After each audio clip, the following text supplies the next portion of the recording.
What if the same crowd that celebrated you as a king turned against you in just 5 days? On Sunday, Jesus entered Jerusalem to cheers, palm branches, and hope. By Friday, he was beaten, rejected, and sentenced to die. Nothing about the city changed.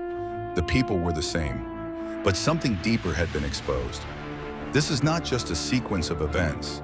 It is a precise timeline that reveals how expectations, power, fear, and truth collided in one single week. From public celebration to public execution, every moment of Holy Week carries meaning that goes far beyond history. To understand why everything changed so quickly, we have to walk through that week, step by step one. Sunday, the arrival that changed everything.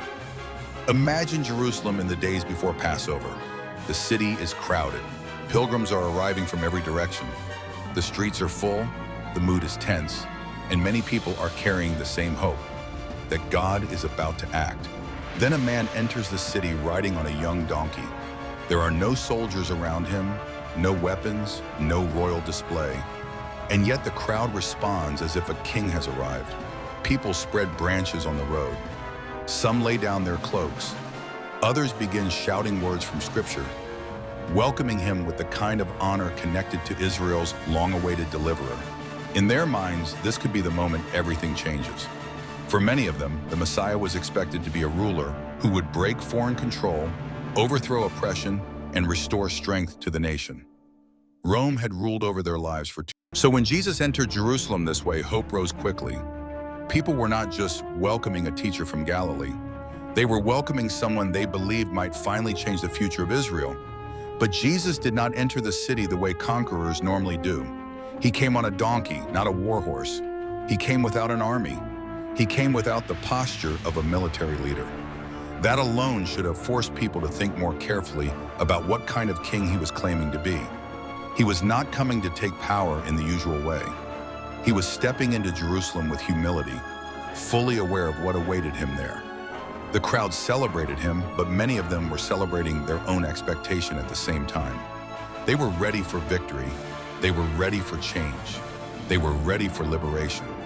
But they were not yet ready for a Messiah who would confront sin before confronting Rome. That tension was already present on the first day, being praised in public, but he was not being understood clearly. The crowd welcomed him with excitement, yet much of that excitement depended on what they wanted him to do next. As long as he looked like the answer they had imagined, they were eager to receive him. After entering Jerusalem, Jesus went to the temple. That matters because the temple stood at the center of Jewish life. It was the heart of worship, prayer, sacrifice, and national identity. If someone entered Jerusalem as king and then went straight to the temple, that was a statement in itself. Jesus was not moving toward a palace. He was moving toward the place that revealed the spiritual condition of the nation. But he did not act right away. He looked around. He observed what was there. Then, because it was already late, he left the city and returned to Bethany with his disciples. The first day of Holy Week ended in a quieter way than many would expect. No public overthrow, no direct confrontation, no visible seizure of power, just a royal entrance, a visit to the temple, and a return to the village for the night. Still, the direction of the week was already becoming clear. Jesus had entered the city as king, but not the kind of king the crowd was hoping for. He had accepted their public welcome, but he was not going to follow their script. Jerusalem was ready for a political rescuer. Jesus had come for something far greater and far more costly. That is why the celebration of Sunday would not last. The same city that welcomed him would soon reject him. The same voices that cried out in hope would later join the cry for his death. And the reason was simple. Many people wanted his power, but not his mission.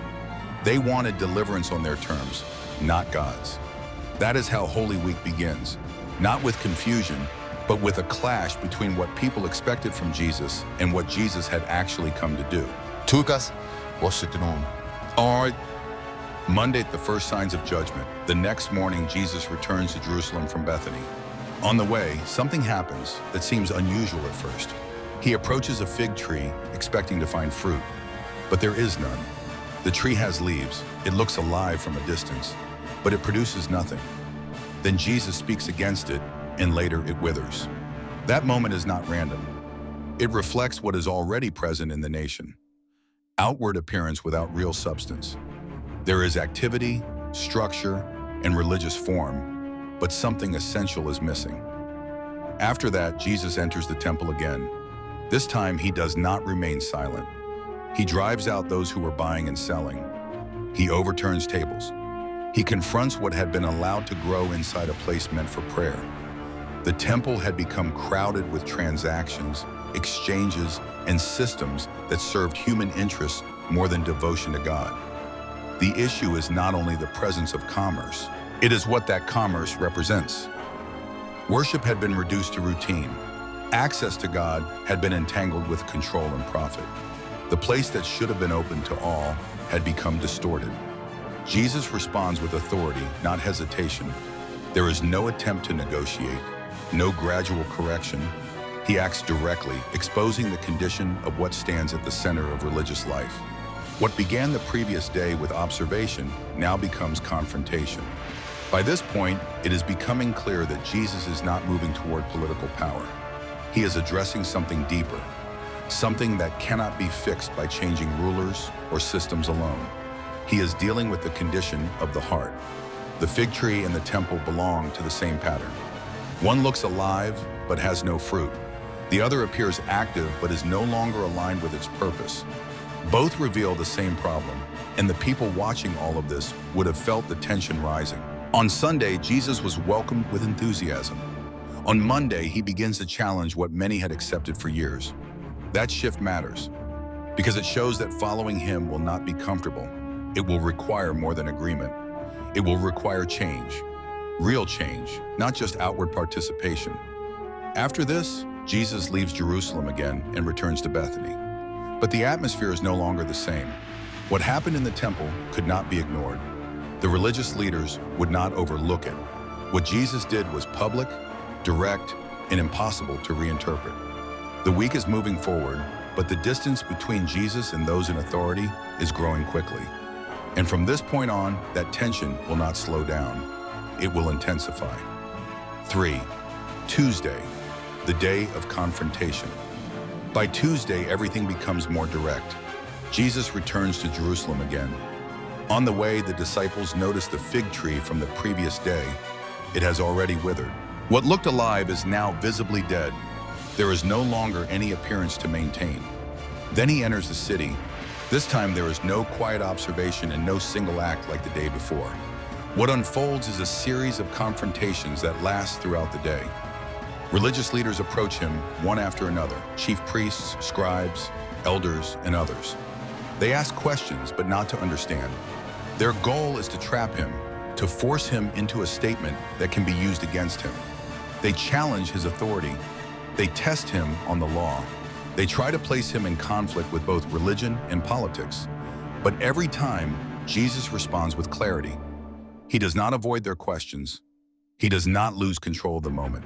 And he does not give them what they are looking for. Instead, he turns each situation around. The traps set for him begin to expose the intentions of those who set them. What was meant to weaken him ends up revealing the weakness of his opponents. Throughout these exchanges, Jesus speaks openly about what has been hidden. He tells parables that describe leaders who reject what is right in front of them. He speaks about people who appear faithful but resist the truth when it confronts them. He addresses the gap between outward religion and inward reality. There is no attempt to soften the message. At this point, the distance between Jesus and the religious authorities is no longer subtle. It is clear, public, and unavoidable.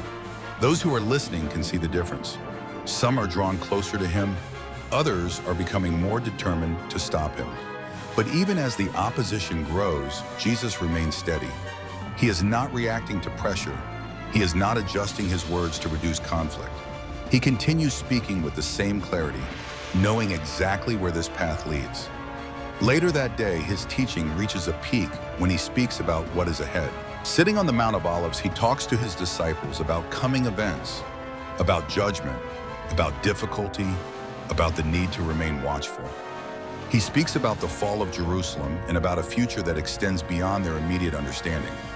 The message is not meant to create fear, but to prepare them. History is not moving without direction. Events are not unfolding by accident. There will be struggle, but there will also be an outcome that is not controlled by human power. For the disciples, this would have been difficult to fully grasp in the moment. Everything is already tense. The opposition is growing, and now they are hearing that even more difficult things are ahead. But Jesus does not hide that reality from them. By the end of Tuesday, one thing is certain: the situation has reached a point where it cannot be reversed. The religious leaders are no longer observing him from a distance. They are actively looking for a way to remove him. At the same time, Jesus continues moving forward without hesitation. He knows what is coming, and he does not turn away from it. 4. Wednesday, the silence before the decision. Wednesday feels different from the other days. There are no recorded public teachings, no large crowds, no direct confrontations in the temple. After everything that happened on Tuesday, the pace slows down. Jesus remains outside the city, most likely in Bethany, away from the tension that has been building in Jerusalem. From the outside, it may look like nothing is happening, but that is not true. While Jesus is away from the public eye, a different kind of activity is taking place inside the city. The chief priests, scribes, and elders gather in private. They are no longer debating him in public. They are planning how to remove him. Their concern is not just what Jesus says, it is the effect he is having on people. The crowds have seen him teach, act, and confront authority without hesitation. If this continues, it could lead to unrest, especially during Passover, when the city is already full and emotions are high. So they begin looking for a way to act quietly. They want to arrest him without drawing attention. They want control over the situation. They want to avoid a reaction from the crowd. At some point during this time, Judas enters the picture. He goes to the religious leaders and offers to hand Jesus over to them. Not in public, not in front of a crowd, but in a place where they can act without resistance. An agreement is made. Money is exchanged. From that moment on, Judas begins watching for the right opportunity. This changes everything. Until now, the opposition has been external. Questions, debates, pressure from the outside. Now the situation shifts inward. Someone close to Jesus is involved. Someone who has walked with him, listened to him, and shared in his daily life becomes part of the plan to bring him down. At the same time, there is another moment that stands in sharp contrast to what Judas has just done. A woman approaches Jesus and anoints him with expensive perfume. It is a simple act, but it carries weight. Others question it. They see it as wasteful, but Jesus receives it differently. He connects it to what is about to happen, pointing ahead to his death and burial. In the same setting, two responses are visible side by side. One person gives freely, without holding anything back. Another prepares to betray, calculating the right moment. Both are close to Jesus, but their choices move in opposite directions. By the end of Wednesday, the situation is set. The religious leaders are ready. Judas is committed. The plan is in motion. And yet, from a distance, everything still appears quiet. There are no crowds shouting, no public conflict, no visible sign of what is about to unfold. But the direction of the week is now fixed. What began with celebration on Sunday has moved step by step toward a decision that will soon be carried out. 5. Thursday. The night everything changed. By Thursday, the pace of the week accelerates. Jesus sends his disciples into the city to prepare the Passover meal. This is not just a tradition. Passover carries deep meaning for Israel. It recalls the night when judgment passed over the houses marked by the blood of the Lamb, and the people were delivered from Egypt. That background is now about to take on a new meaning. When evening comes, Jesus sits at the table with his disciples. The atmosphere is different from previous meals. There is a sense that something is about to happen, even if the disciples cannot fully explain it. During the meal, Jesus begins to speak openly. He tells them that one of them will betray him. He speaks about his departure. He prepares them for what they are not ready to face. Then he takes bread and breaks it. He takes the cup and shares it with them. What had always pointed back to deliverance from Egypt is now pointing directly to him. The bread is connected to his body. The cup is connected to his blood. From that moment, the meaning of Passover is no longer only about the past. It is centered on what is about to take place. Jesus is not just participating in the meal, he is defining. After this, he does something unexpected. He washes the feet of his disciples. This is the work of a servant, not a leader. Yet he takes that position without hesitation. The one they call master lowers himself in front of them, showing in action what he has already been teaching. Authority in his kingdom does not look like power as people usually understand it. The disciples struggled to process all of this. They hear his words, they see his actions, but they do not yet see the full picture. When the meal ends, they leave the city and go to a place called Gethsemane. Here, everything becomes intensely personal. Away from the crowd, away from public attention, Jesus faces what is ahead. The weight of what is coming is no longer distant. It is immediate. He is not detached.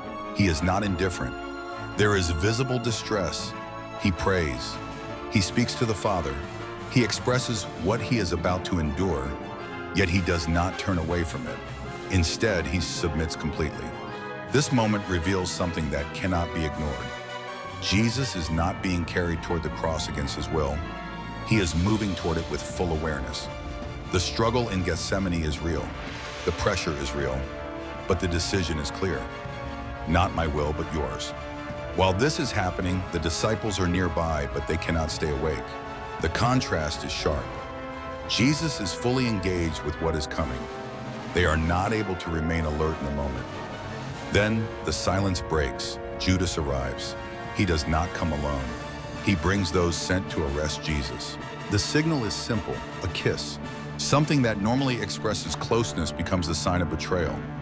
Jesus is taken. There is no resistance that changes the outcome. The disciples scatter.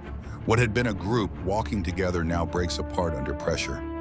From this point forward, the events move quickly. Jesus is led away, and the night begins to fill with interrogations, accusations, and decisions that have already been set in motion. Thursday ends without resolution, but everything that needed to happen to bring Jesus to the cross is now in place. 6. Friday, the day of judgment and the cross. By the time the night moves toward morning, Jesus is already in custody. What follows is a sequence of trials that unfold quickly.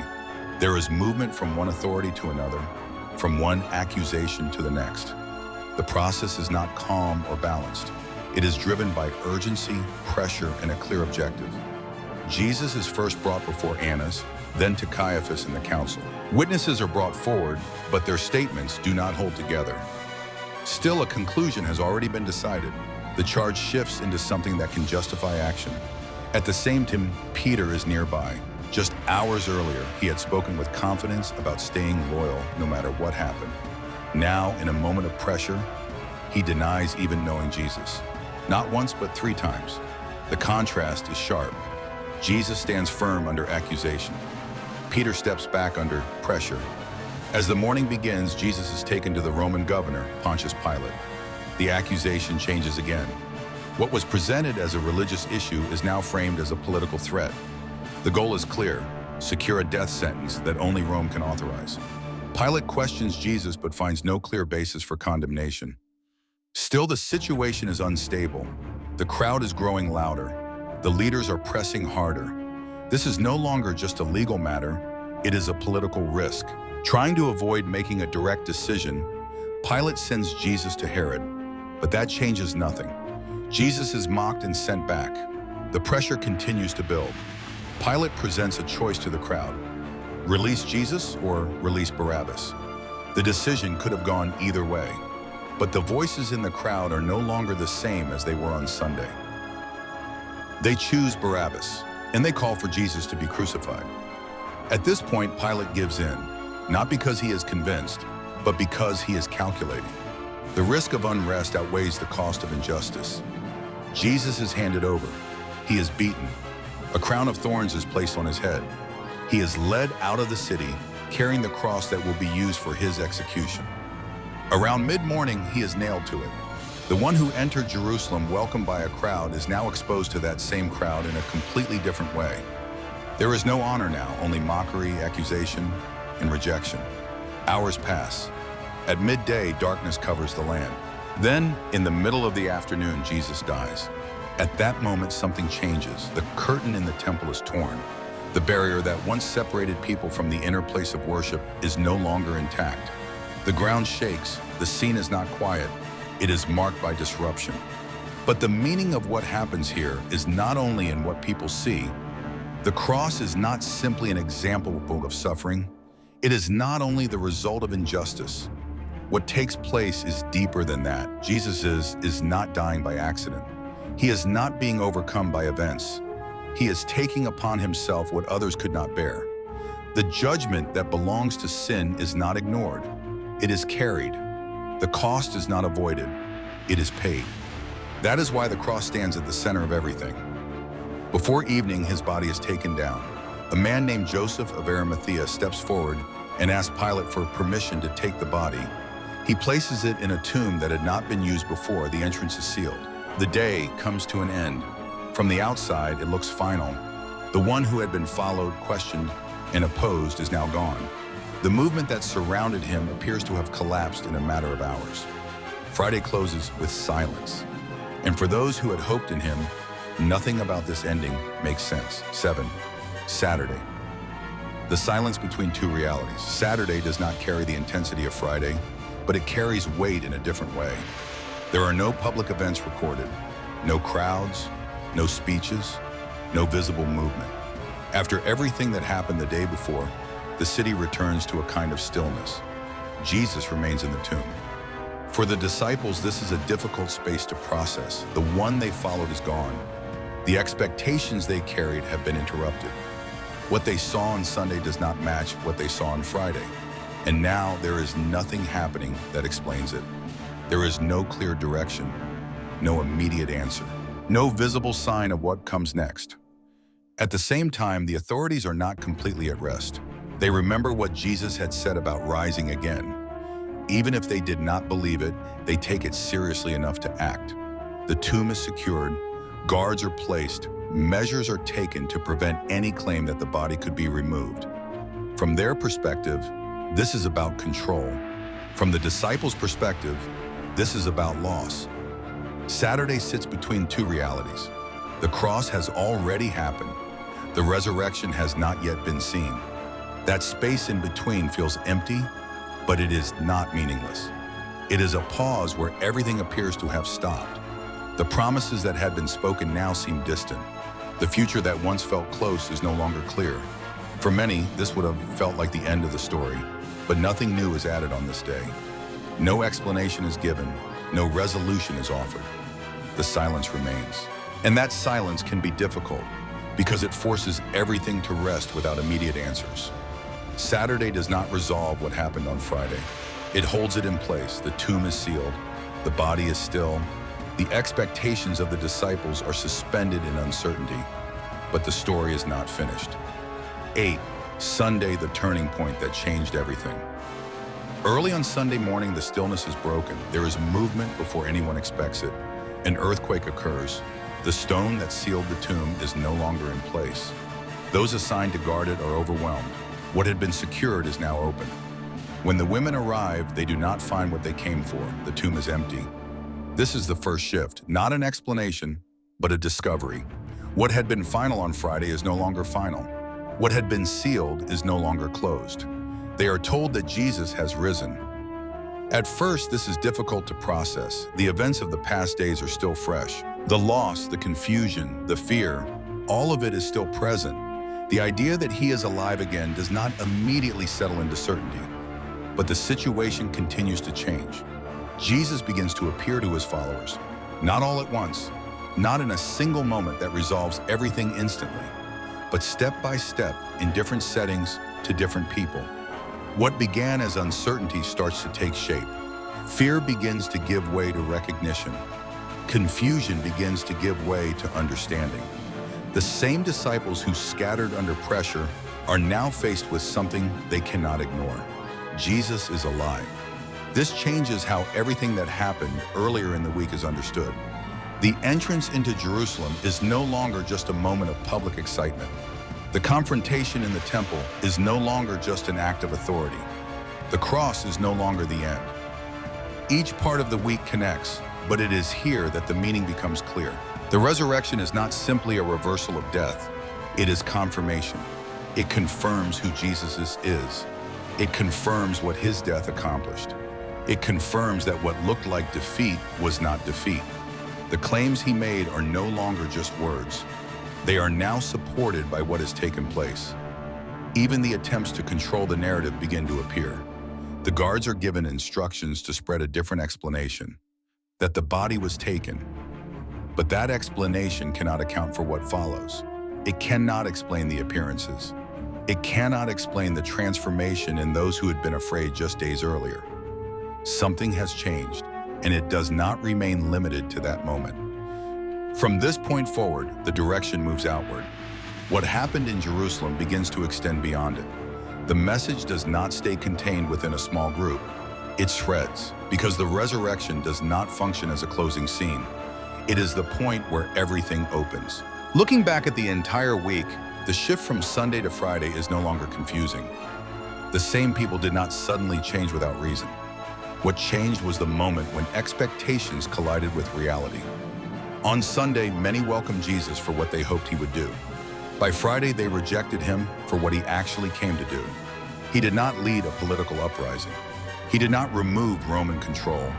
He did not follow the direction people expected. Instead, he exposed what was beneath the surface: empty religion, unstable loyalty, fear under pressure, and the limits of human strength. Every group played a role: religious leaders, political authorities, the crowd, even his own disciples. And yet, none of it stopped what was taking place. The cross was not an interruption, it was the center.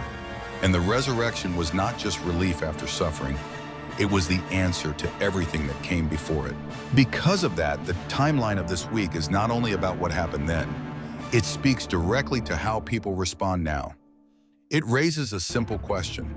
If you had been there, hearing the same words, seeing the same events, would you have followed him for who he truly is, or only for what you expected him to be?